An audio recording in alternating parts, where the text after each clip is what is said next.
So the other day, I was having an interesting conversation with a friend of mine who's a dating coach for men, basically helps shy guys build the confidence to meet women and how to connect with them both in an online and offline way. And what was interesting is he shared something with me that said that women have more options than men in the dating realm.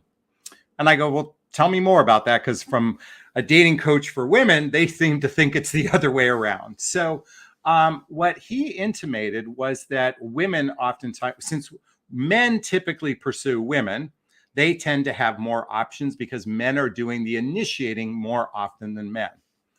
But what he also shared with me was something kind of interesting that I thought I'd lean into today, because I think oftentimes there are women that pass up really good men.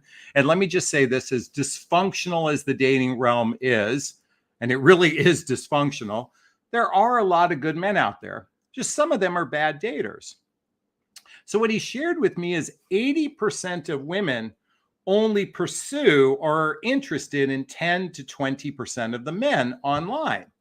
It's probably even less than that. So I thought that's kind of interesting. I said, well, how does that benefit women? And he says, it doesn't.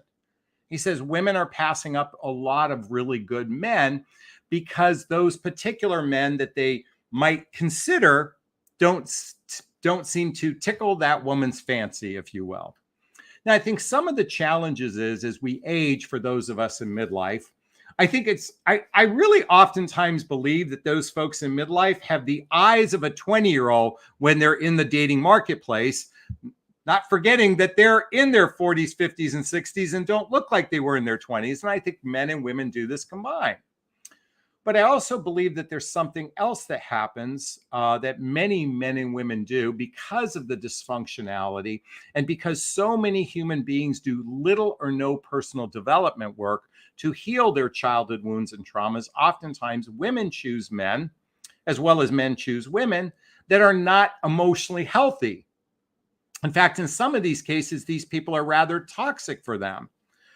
Which I'll lean into for a second, because I think it's important to recognize if you seem to be dating the same type of man over and over again, it might possibly be because you're experiencing what's called as love attachment. Love attachment. If you're not familiar with the book by Amir Levine and Rachel Heller, here's a copy of the book I recommend attached. By the way, all the books I recommend is in the link below in the description. I recommend this book because maybe you're choosing somebody who's not right for you based on your attachment style. Now, in addition, you might also be choosing men based on what's known as the imago. And by the way, since many of you have asked me to spell it, it's IMAGO. And I highly recommend reading the book Getting the Love You Want by Harville Hendricks and Helen Hunt. By the way, again, the link's below. Why I recommend reading this book is you might find that you're choosing men that are similar to one or both of your parents. Oftentimes, it's usually your father. It's either you're choosing someone like your father who might have been emotionally unavailable or might even been abusive, or you choose someone completely opposite of your father. So you're either rejecting a behavior or you're accepting a behavior that might not actually be healthy for you. So you might be choosing the wrong men because of this childhood wound inside of you. This is why I wrote my book, What the Heck is Self-Love Anyway? A Journey of Personal Development, Self-Help, and Spiritual Work. Self-Love, the book. Why? Because I believe that when we actually shore up our emotional fortitude, if you will, we can actually make better choices in the dating marketplace. Because I shared with you a moment ago that there are some people who are quite toxic. And if you're not familiar with a chart that I created a while back, it's called Interpersonalities and Behaviors. This is new. You haven't really seen this in a while. By the way, this is not an fact, it's an opinion. But I believe that 20% of the population has that can feel like toxic behavior to us.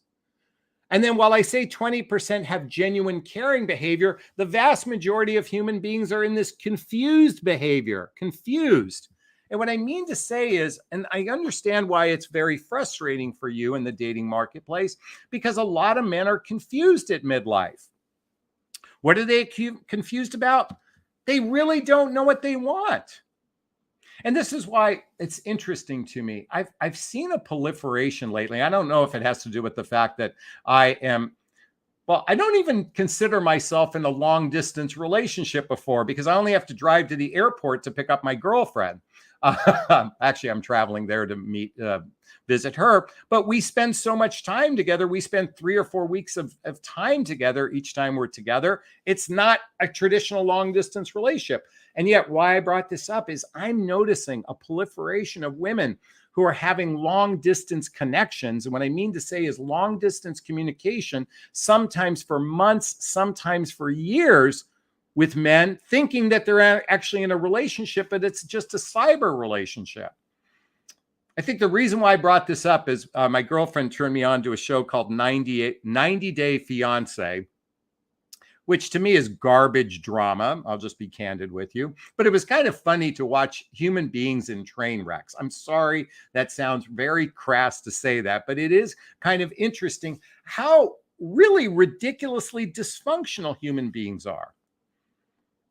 Myself included. I've done absolutely stupid things in my dating life based on not understanding human behavior and not understanding my own behavior. This is why I'm such a big proponent of self-reflection in relationship.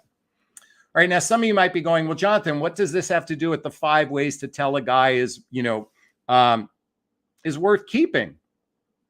Well, I think it's important to recognize that maybe the type of man you're looking for, maybe the type of men you choose are not the healthiest for you because of love attachment style, because of the imago. So first, recognize that. And then maybe operate from a different premise. You know, it's interesting in my private coaching program, by the way, there's a link below to schedule a discovery call with me if you'd like to find out more about it. What I help women do is get crystal clear on who they are and what they want in a relationship. And it fascinates me how many women go through my program and they're literally at the end going, I can't believe I didn't know what I want. I thought I knew what I want. I thought I knew what I want. I thought I knew what I want. But by going through the exercises I've helped create, or the exercise I have created, it has helped them get clarity on who they are and what they really want. And it fascinates me how often we get to even by the 3rd session and women say to me, oh my God, Jonathan, I've been doing it wrong.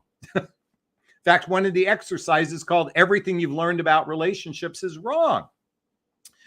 And why I'm saying this is you really have to maybe throw out the old script to be able to see the guys who they're worth keeping, to throw out the old narrative and maybe look beyond the surface, because a lot of great men exist. I am witnessing, I just got a call the other day from a client who'd worked with me just 3 months ago. And she was just telling me how she met this fantastic guy and she can tell the difference. I get these calls all the time. Jonathan, I met a great guy. Jonathan, I met a great guy. Jonathan, I met a great guy. And they know the difference. And maybe if you're not ready for coaching, I'm going to recommend a book for you. Barbara DeAngelis wrote an amazing book called Are You the One for Me?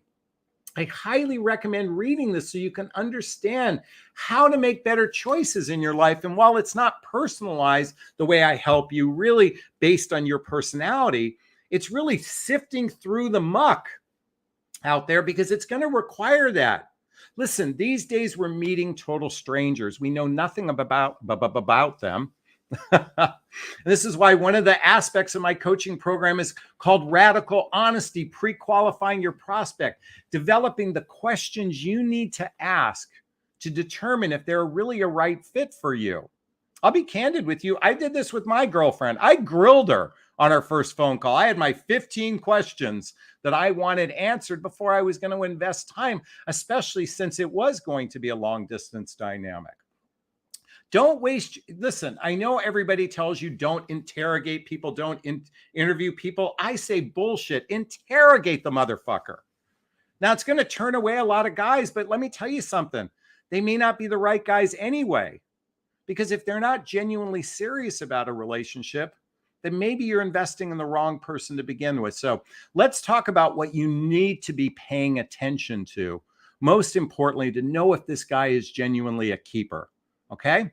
So I've got my trusty notes. I'm going to share this with you all. Bump, bump, bump. All right.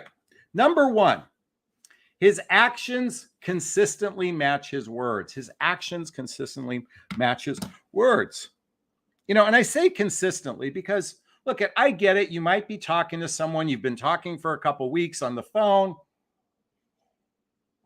and all of a sudden he goes MIA for 24 hours. Okay, well, that's not enough to lose your shit over it. I got to tell you, sometimes, ladies, you have this great, by the way, let me be clear.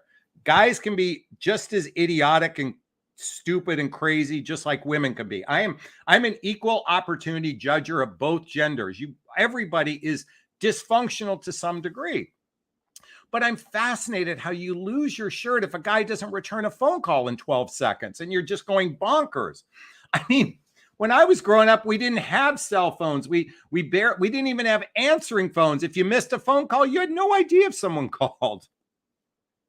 But nowadays, we have this instant gratification expectation that they're constantly in contact with us. But let me come back to actions matching words. Is he consistent? Not necessarily accurate every single time, but is there consistency? That is certainly something to appreciate and value in a human being when their actions consistently match their words. Number two, they have victor consciousness and not victim consciousness. I mean, I got to tell you something. Here in the United States, we are suckling on the nipple of victim consciousness. We literally blame everybody else for our lot in life. And I got to tell you, listen, I'm going to share something with you that I witness over and over and over again with women, only because I'm a man who has dated women. And that is, most of the time when after a relationship ends, they throw their previous partner under the bus and blame that partner for their dysfunctional relationship. And to me, that's victim consciousness. If you're complaining about your ex-partner, then you're operating as a victim. And that is a turnoff. By the way, men do this and women do this as well. This is why I tell you, we have an incredibly dysfunctional society here. I'm saying, by the way, you've seen my emotional maturity relationship skills chart. This is not a fact, it's an opinion. But roughly 20% of the population has clinical issues. And while I'm being generous with saying 20% are healthy, most everybody is dysfunctional because they're operating from victim consciousness.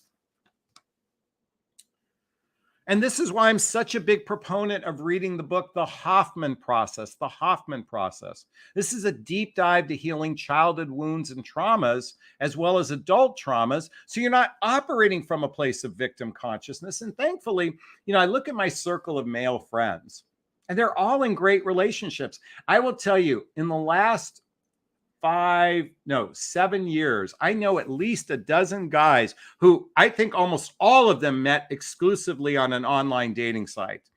Half of them have gotten married, and the balance of them are in relationships with people that they're living together. And these are really good quality men. I want you to know, ladies, there is an abundance of good men out there. Oftentimes you're rejecting them. And by the way, men reject women for stupid, idiotic things too. Okay, I'm not discounting that, but a lot of times you're rejecting good men and you're choosing men that are in victim consciousness. If someone is often complaining about their lot in life, their health, their professional capacity, or their past relationships, that's not a person that operates from victor consciousness. Number three, and this is critically important, and that is what I call fighting fair. Fighting fair. Every relationship needs two people that understand active listening and validating what their partner says, even when there's a disagreement. So what I'm here to say is fighting fair is listening to your partner's point of view or the person's point of view, accepting that person's point of view as being true for them, at least acknowledging it, and then doing the same. And yet we oftentimes in disagreements, it's I'm right and you're wrong. And they're saying, I'm right and you're wrong. No, I'm right and you're wrong.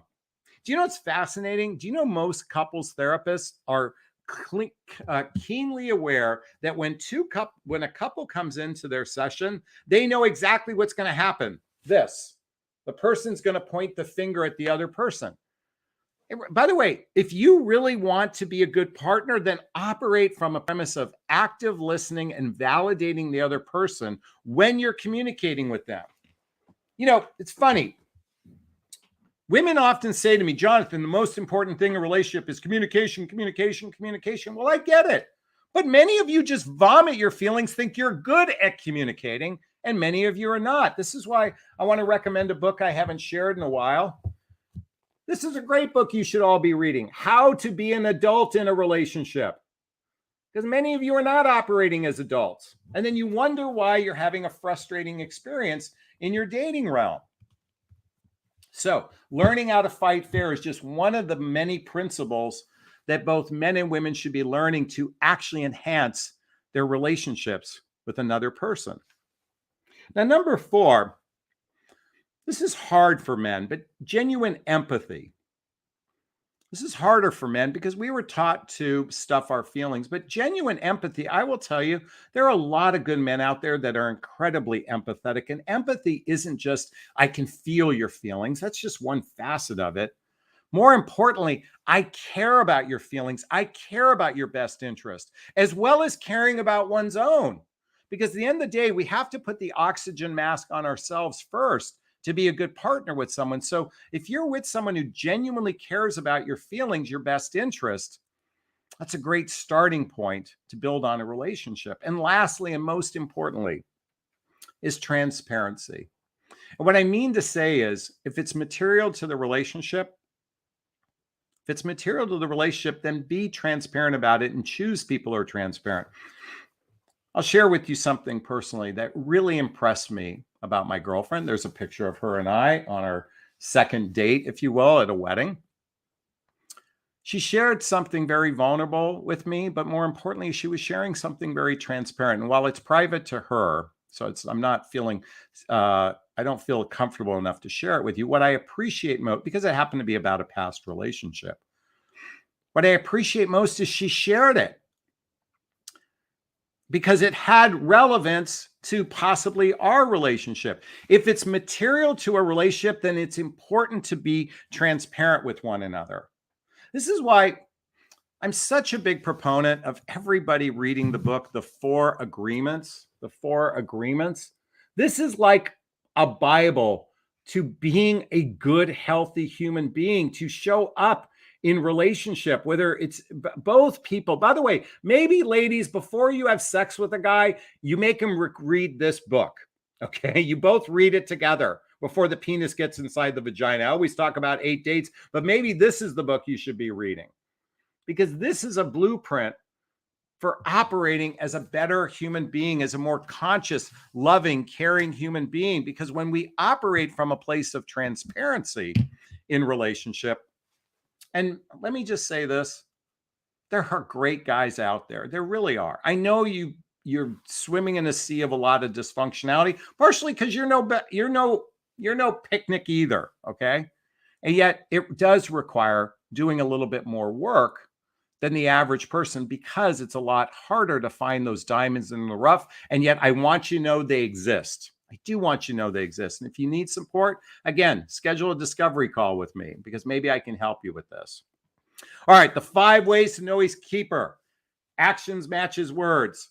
He has victor consciousness, not victim consciousness. He knows how to fight fair. He has a level of empathy, and he has transparency in your relationship. And if you meet one of these guys, you're on the great foundation for having a man who's potentially a keeper. And I get it's frustrating out there.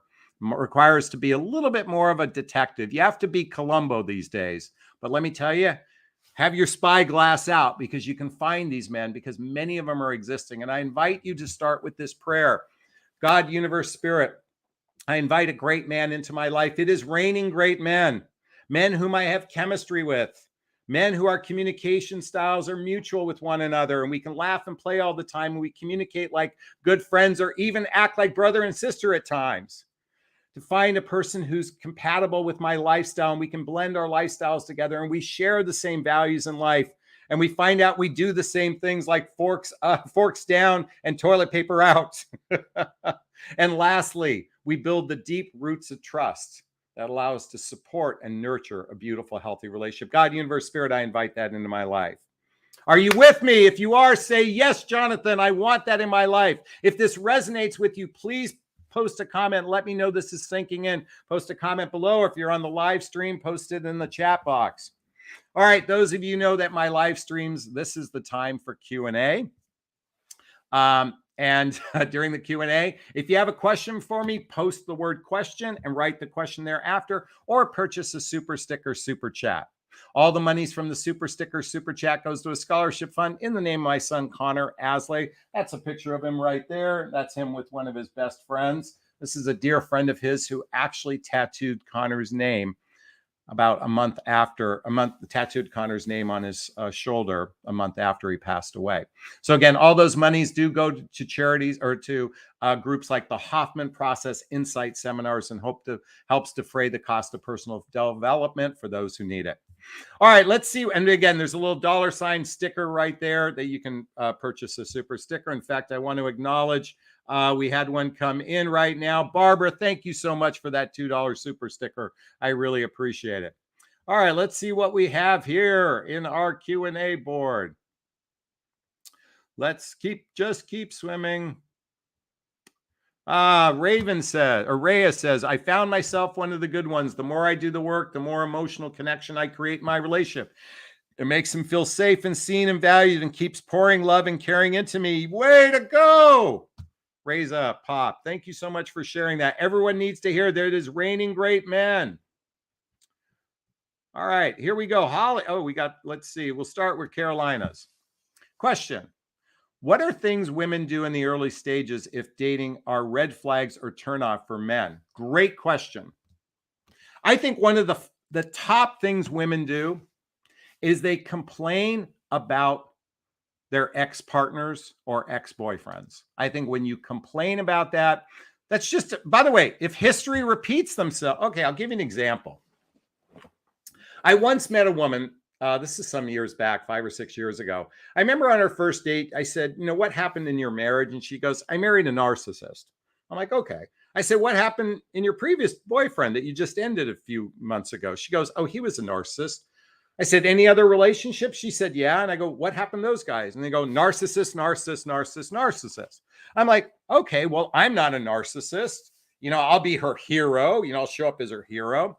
And I found out after a few weeks, she was rather boring to be with. She wasn't very much fun. She was kind of lackadaisical.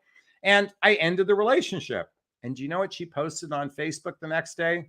Another narcissist, ... I'm like, how the fuck did I get labeled that? Because I said I wasn't interested in her. So when you complain about past partners, it's by the way, men do it and women do it. I think it's the biggest turnoff because it demonstrates victim consciousness. Only those savior-enabled types might like those women, but those become toxic relationships later on down the road anyway. So I'm not a big fan of that. All right.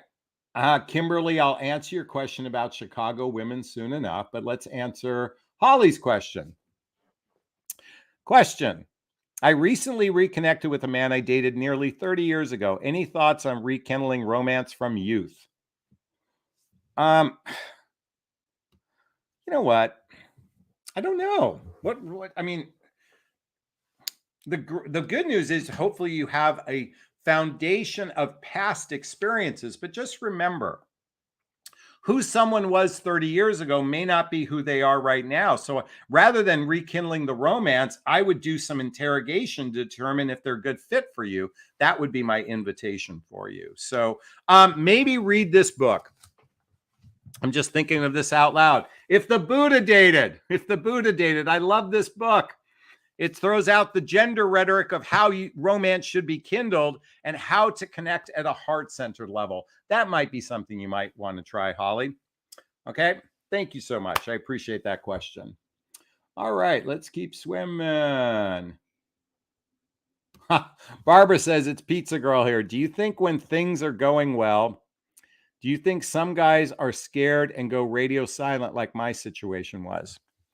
Really quickly, if it's okay, Barbara, I share you're part of our group called Midlife Love Mastery. In the description below is a way to connect within my group. It's a very low price group to be able to have direct access to me on a regular basis. And based on the questions you ask in the group, and we have a great Facebook group, I shoot personalized videos just for you. Here's the thing about guys, look, we get spooked for a variety of different reasons. I was sharing with my girlfriend earlier, we were sharing some back and forth stories of the past based on some of my clientele, not you, Barbara, but another client. And I was sharing a story where I was interacting with a woman for about 2 weeks online. And I don't know what happened. She said one thing, and all of a sudden it triggered me and it spooked me. And I went silent for about 24, 48 hours. And then I called off meeting with her. It was, there was a bit of distance involved. And I can't even remember what the particular trigger was, to be candid with you. It was just something about a difference between us. And I realized, what the fuck am I doing? I barely know this person. Folks, let me give you a simple recipe that you should be using in your dating practice. I call it the 3-2-1-3. No more than 3 email exchanges if you're meeting someone online. That should turn into no more than 1 or 2 telephone calls. That should turn into 1 date within a 3-week period of time. 3, 2, 3, 1. Wait, 3, 2, 1, 3. Excuse me. Listen, it's important not to dilly-dally communicating with people in the online realm. In my particular case, while we met a while back online, and we communicated once or twice, I wasn't pursuing this person and she wasn't pursuing me. It only happened that when we got to meet, when there was an opportunity for a meet, that's when the relationship began. Here's the thing. Many of you are dragging out communication. It's important to meet people right away because, listen, we don't have time to fuck around. And listen, someone gets scared or spooked. You want to find out that sooner rather than later. So initiate meetings sooner rather than later. And if you have distance involved, then make sure you have FaceTime communication with one another. But I'm not a big proponent of long distance communication if there isn't a plan on meeting right away. Because guess what happens? You can spend weeks communicating with someone and all it takes is one thing to spook them. And by the way, once they're spooked, it's like a horse. Sometimes you're never able to ride it again. So I don't know what more to share with you in this particular case. I'm just saying it happens, and sometimes it can be a simple, trivial thing that spooks a guy, and it may cause him to go radio silent or completely disappear. Because when you're total strangers with one another, when you don't physically do social activities, hobbies, mutual interests, spending time with family and friends, it's very difficult to actually build the deep roots of trust needed to actually support a relationship. So that's my 2 cents on that one. So thank you so much. All right. Speaking of long distance, what are some things that would make you pursue a long distance relationship? Listen, I was very crystal clear in my situation. I would not pursue something if there wasn't a game plan to shorten the distance to 2 people actually living in the same area. And that's what we've done in my particular case. Listen, long distance flirting is a lot of cyber communication, and it's not real until you actually can do. So by the way, I'm going to sound like a broken record. Social activities, hobbies, mutual interests, spending time with family and friends, traveling together, teamwork, building skills, both in your personal and professional life, intimacy, both physical and emotional intimacy. Emotional intimacy over the keyboard and text messaging is not building the deep roots of trust needed. You have to do shit together. Long distance are very problematic. I mean, they're incredibly rare to work out. You need a strong connection right from the get-go, a strong connection. You need to be absolutely intentional. But more importantly, you need to be with someone who is an emotional grown-up, who's probably does introspective work. And lastly, there has to be a plan, 4 things. There has to be a plan of shortening the distance. Otherwise, you're setting yourself for a long, drawn-out drama series. Oh my God, it's like this stupid show I was watching called 90 Day Fiancé. Fucking stupid, drawn-out drama. And that's what a lot of you folks are doing. In fact, a lot of long-distance relationships is not long-distance relationships. It's just a cyber relationship where you're therapists for one another. And by the way, I'm only yelling and I'm aggravated because human beings, it cracks me up how ridiculously stupid people are, myself included. I laugh at myself all the time at my dysfunctionality, at least my past behavior. I think because I've read a lot of these books, I've shored up my own capacity to be in a healthy, happy relationship. But I witness absolute crazy behavior because I think a lot of people are addicted to the drama of it. I'm sorry, I'm going off on a tangent. I don't know if I helped. Well, yeah, I helped you answer that question. Those 4 things are critical, Winnie. All right, thank you so much. Michelle says, you can't say the wrong thing to the right person. I love your quote. It's not my quote. That's not, and by the way, I say if it's sincere and from the heart, you can't say the wrong thing to the right person if it's sincere and from the heart. All right. All right, Kimberly, your turn.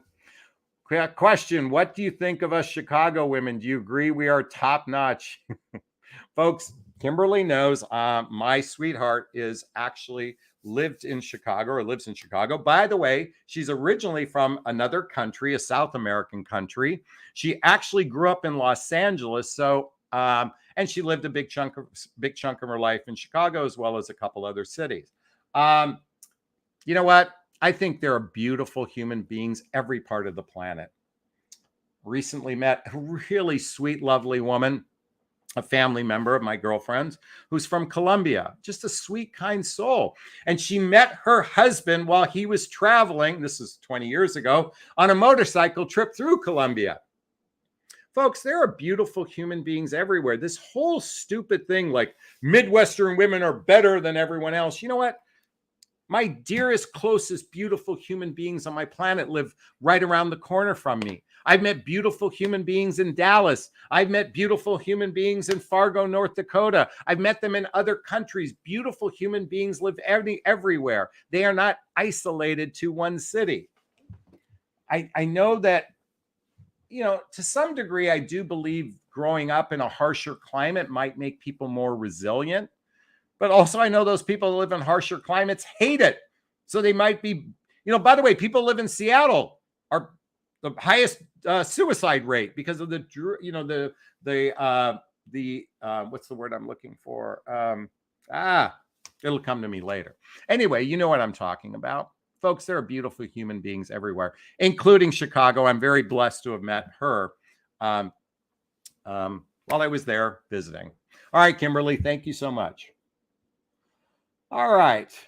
I also want to thank Cecilia for the 99-cent super sticker and the $1.99 super sticker. Thank you so much. Cecilia writes, question, I vomited. So he said, only write to me 3 times a week. How long should I wait for him to contact me or me him? Are you boyfriend and girlfriend? Are you just meeting online? What are the particulars of this? You know, folks, I can't stand this game playing. How long should I wait to do something? Look, I'm about being intentional and radically honest. You just get on the phone and saying, what are your fucking real intentions? Do you want to go on a date? Do you want to get to know me? Do you want to explore a relationship? Folks, I think it's time to start asking the men, do you want to explore a relationship with me? If he's kissing you, or if he wants to kiss you, or if he wants to fuck you, then start asking the deeper questions. Start being more radically honest with one another. That's what I teach in my private coaching, how to become radically honest instead of this game playing. How long should I wait to text? That's not my area of expertise. I don't know. Text him right this minute. Say, let's get on the phone and talk. Do we want to explore a relationship together? Or are we just fucking pen pals with one another? Oh, I get so riled up. All right. Thanks for allowing me to vent. All right. Brenda writes, question, what type of things would be relevant to a relationship? Besides honesty, integrity, and respect, how about shared values? How about blendable lifestyles? How about emotional maturity? How about chemistry? Those are all really good things to have in a relationship. Thank you, Brenda, for your question. Lisa writes, Kimberly, of course, us Chicago girls are the best. All right. Dale says, personal question. Have we yet? I don't understand what you wrote. So Let's go swimming. Roller Girl says hi to everybody. Cecilia with her super sticker. Thank you so much. All right. Oh, now here we go. Dale says, personal question. Have we yet achieved a reliable testosterone level? I don't know what that means. I don't understand the question. Okay. Question. Why do women get so hung up on figuring out the guy's mind instead of us just pursuing what we want? Okay, Lisa, great question. Folks, do you know why I became a dating and relationship coach for women? Women are fascinated on why men do this, why men pull away, why men ghost, why men disappear. And women will pay a fortune for trying to figure out the why with men. Men are very simple in this category. They really have only two questions: how to pick up chicks and how to pick up hot chicks. They want to learn the confidence to meet women. That's all they focus on. You women try to dissect everything. But guess what? You need to, because if you don't understand the mechanics to a healthy, happy relationship, he's most likely winging it. One of you better know what the fuck you're doing. And when you have two clueless human beings in relationship, no wonder they're butting heads all the time. Thankfully, I know what I'm doing in our relationship. Anyway, thank you for your question, Lisa. I appreciate it. All right. Lisa says, yes, you're right, Jonathan. Often I can tell from a phone call that a guy is wrong for me. Exactly. Get on the phone. Stop texting each other. Okay, Kim writes, question. I've been seeing someone, and after 2 months, then he wanted to keep his options open, then came back because he made a mistake. He freaked out because he said he's invested in me and support me. Why?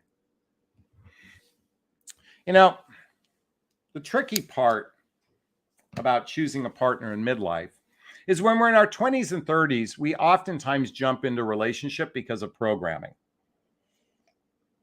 The programming I grew up with as a tail end baby boomer was go to college, meet a girl, go to college, get a job, meet a girl, get married, buy a house, start a family. So I followed that programming. At midlife, people don't know how to partner at midlife. Most folks don't know how to partner at midlife, so they don't know what they're looking for. This is why I often say men are winging it, because they don't know what they're looking for. And what happens is, as soon as there's something that spooks them, they run away. And then they do what's called the rubber band effect. And within usually 90 days, they come back because they realize that they had something good there. So here's my advice to you. I had a friend tell me this. This might be a meme or a quote. I'll forgive you, but the price just got a lot higher. And what I mean to say is, now it's time to have radically honest conversations about what are we doing here, and have a game plan. Listen, you guys know I'm in a long distance relationship. After we realized we wanted to be in a relationship with each other, we began creating a plan of how shortening the distance is beneficial for the health of our relationship. We had a plan, and we talk about the plan consistently. So if he wants back, then what's his plan to actually take this relationship to another level? By the way, this doesn't relate to this question, but I'm reading a new book called Sacred Relationships. And I'm just starting. I'm only on the first chapter, so I can't necessarily guarantee and recommend this. But why am I reading it? Because look, most humans settle for mediocre relationships. I want my audience to settle on extraordinary. And I don't mean settle, I mean choose extraordinary. But if you want to be in an extraordinary relationship, then it requires becoming an extraordinary human being by loving on yourself. This is why I continually recommend my book over and over and over and over and over and over again. By the way, link below, because I want to invite you to become an extraordinary human being. This is why I'm going to recommend this book that you check out called Daring Greatly by Brene Brown. Daring Greatly. I want you to start becoming an extraordinary human being. And then I want to recommend Joe Dispenza's book, Breaking the Habit of Being Yourself, so you don't choose dysfunctional relationships over and over and over again. Break the habit of your cycles. so you can actually step into your power, step into your sovereignty, step into your self-worth, self-esteem, self-confidence, self-reliance. Because nobody else is going to do it for you. We are suckling on the nipple of, I need you to love me so I can feel good about myself. I need you to love me so I can feel good about myself. We are suckling on that nipple. So many human beings, it's the expectation that our partner feeds our emotional well-being, and it requires filling your own love cup up first. Is this sinking in? Is this resonating? Please let me know. Give me an amen or give me a thumbs up. By the way, if this has provided value so far, please hit that like button. Please share this video. Please subscribe to my channel if this is making a difference for you. All right. By the way, this is my little pad so I can, because this chair is so uncomfortable, but sometimes it gets a little uncomfortable to sit on this. All right. Let's check out these last few questions. Don't give me that look over there. Jan, thank you so much for the super stickers, $5. And I want to thank Trina for the $9 super sticker. I really appreciate it. All right, let's keep swimming. Just keep swimming. Bum, bum, bum. Kim says, I told him I didn't know how I feel when I really know how I do feel. Why is it I feel a little scared when everyone else on his side and wants me to give him another chance? Because he abandoned you. He ended the relationship. Of course you're going to feel scared. That's why if he wants back in, the price has to be higher. Have a game plan. Have him come up with his game plan of what he's going to do to create trust. Folks, if you're not building trust in a relationship, I'm going to recommend, let me check out this one book really quickly. Not this particular one. I was just thinking of a book to build trust. I don't have one handy, but what your relationship needs is a level of trust. How are you going to build trust with one another? Trust is, how is he going to demonstrate, not with his words, you know, like, by the way, a lot of guys, their words are like this. Wah, wah, wah, wah, wah, wah. And what I mean to say is, words have to be followed up with actions. That's the first principle. Actions matching words. What are the actions he's going to demonstrate to actually be worthy of having you back, other than just the wah, wah, wah, wah, wah. I want you back. I want you back. What's he going to do to demonstrate that? That's the question I invite you to ask yourself, because it's going to be unique to you. But thank you so much for that question. I really appreciate it. All right.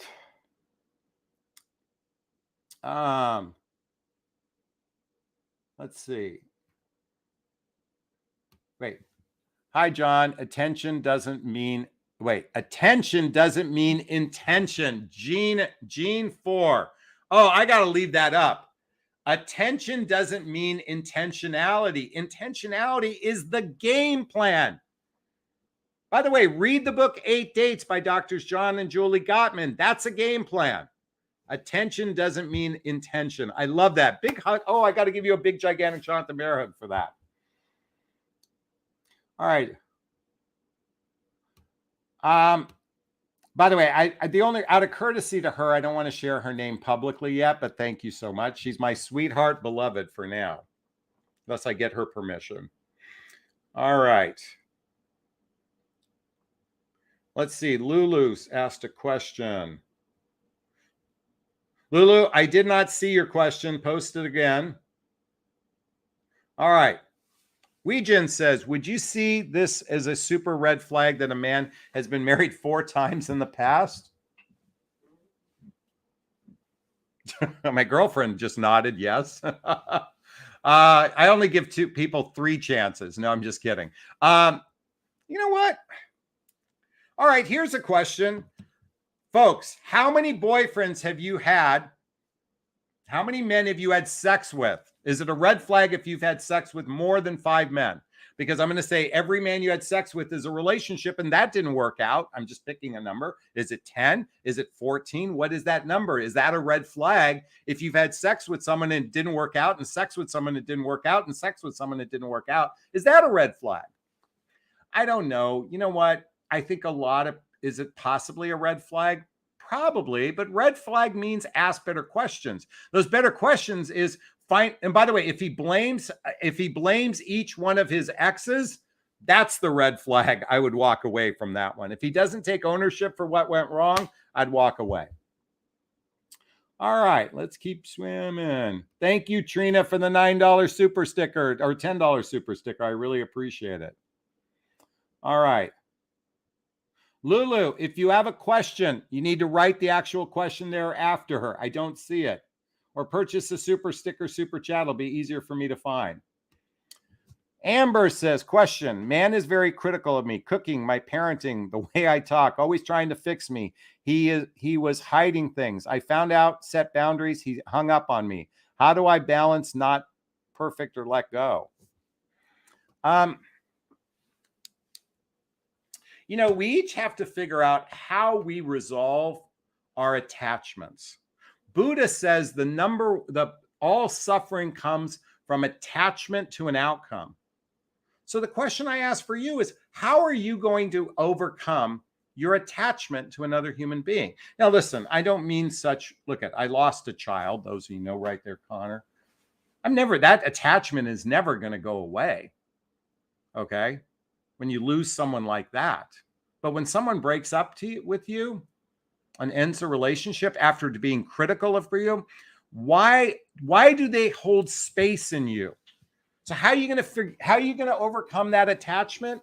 It's by learning to love yourself, by doing things that nurture your soul he is renting space in your mind that he doesn't deserve there. Why are you giving him a lease on space in your brain? Why is that happening? He's not paying you the rent, but you're giving the rent for free. I invite you to love on yourself. And when you can actually genuinely love on yourself, God, universe, spirit, grant me the power to love on myself, to do the things that nurture my soul. By doing those things, whether it's traveling, whether it's spending time with family and friends, whether it's starting a new activity or hobby, grant me the space to lean into my sovereignty, my self-worth, and my self-esteem. God, universe, spirit, I invite that in my life. All right, Amber, I hope that helped. Barbara says, I bought the book, reading it. Wow, that was quick. Weejan says, I love Joe Dispenza, Dr. Joe. I've read his book many times. Yes, that's a great book. All right. Here's a question from Lulu. Question. He said we didn't date. He felt he knows me long ago and stopped looking for women since we met. Don't know what he meant. Folks, I know it's sometimes hard to decipher what men say, so ask point blank, what do you want and how are you going to make it happen? Folks, you're spending a lot of time on the telephone and you're not spending time face to face. Relationships, listen, a lot of you are probably only capable of cyber relationships, okay?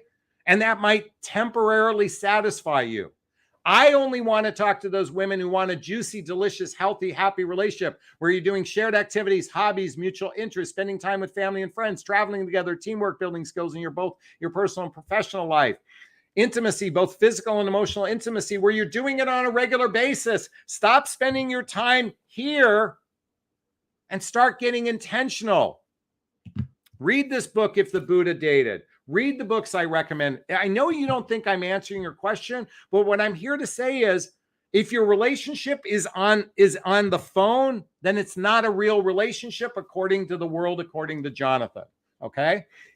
You are more than welcome to approach those relationships, but homie, don't play that game. And I'm not going to encourage that. Meet, go out on dates, spend time together, see if it's worth investing in each other, and then go from there.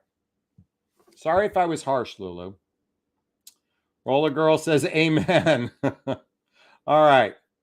Oh, let's see what we have here. By the way, folks, we're getting close to wrapping up. I know we have a lot of questions.